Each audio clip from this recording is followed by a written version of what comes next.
Hi hello வணக்கங்க எல்லாருக்கும். எல்லாம் நல்லா இருக்கிறீங்களா? இன்றைக்கி நம்ம ரேணுகா வீட்டு சமையலில் நவராத்திரி குழுக்கு நம்ம வந்து டெய்லி ஒரு சுண்டல் செஞ்சிட்ருக்குறோங்க. அதில் வந்து டிஃப்ரெண்ட்டாக இது போல் மசாலா சுண்டல் வந்து வெள்ளை பட்டாணி வச்சு செஞ்சு பாருங்கள். எல்லாமே வந்திருக்கிற கெஸ்ட்டும் குழந்தைங்க எல்லாருமே ரொம்ப ரொம்ப விரும்பி சாப்பிடுவாங்க. சுண்டல் வேண்டான்னு சொல்கிற குழந்தை கூட கேட்டு வாங்கி சாப்பிடுவாங்க. பாருங்கள், சூப்பரான சுவையில் பார்க்கவே அவ்வளோ அற்புதமாக நம்மளுக்கு நல்லா ஜூஸியாகவும் இருக்குங்க. சுண்டல் நல்லா வாயில் வச்சாலே கரையிறது போல் நல்லா சாஃப்டாக வெந்து நம்மளுக்கு இது போல் பாருங்கள் சூப்பராக சாப்பிட்றதுக்கு அவ்வளோ டேஸ்ட்டாக இருக்குங்க.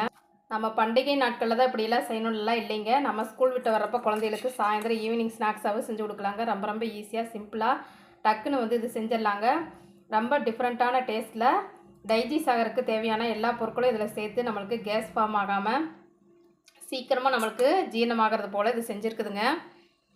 டிஃப்ரெண்ட்டான டேஸ்ட்டில் சூப்பரான சுவையில் நம்மளுக்கு பாருங்கள் சாப்பிட்றக்கே நம்மளுக்கு இது போல் பரிமாறி குழந்தைகளுக்கு கொடுத்தோம்னா பாருங்கள், இது போல் ஒரு சின்ன தட்டிலே பவுல் எதில் பரிமாறுறீங்களோ அதில் பரிமாறிட்டு அதுக்கப்புறம் மேலே வந்து கொஞ்சமாக சின்ன பல்லாரி வெங்காயம் வந்து பொடுசாக சின்னதாக கட் பண்ணிவிட்டு இது போல் நம்ம தூவி கொடுத்தோம்னா அவ்வளோ டேஸ்ட்டாக இருக்குங்க. நீங்களும் இது போல் செஞ்சு சாப்பிட்டு பார்த்துட்டு எப்படி இருந்துச்சு அப்படின்னு சொல்லிட்டு கமெண்ட் பண்ணுங்கள், லைக் பண்ணுங்கள், ஷேர் பண்ணுங்கள், சப்ஸ்கிரைப் பண்ணுங்கள். பிடிச்சிருந்துச்சின்னா தொடர்ந்து ரேணுகா வீட்டு சமையலுக்கு சப்போர்ட் பண்ணுங்கள்.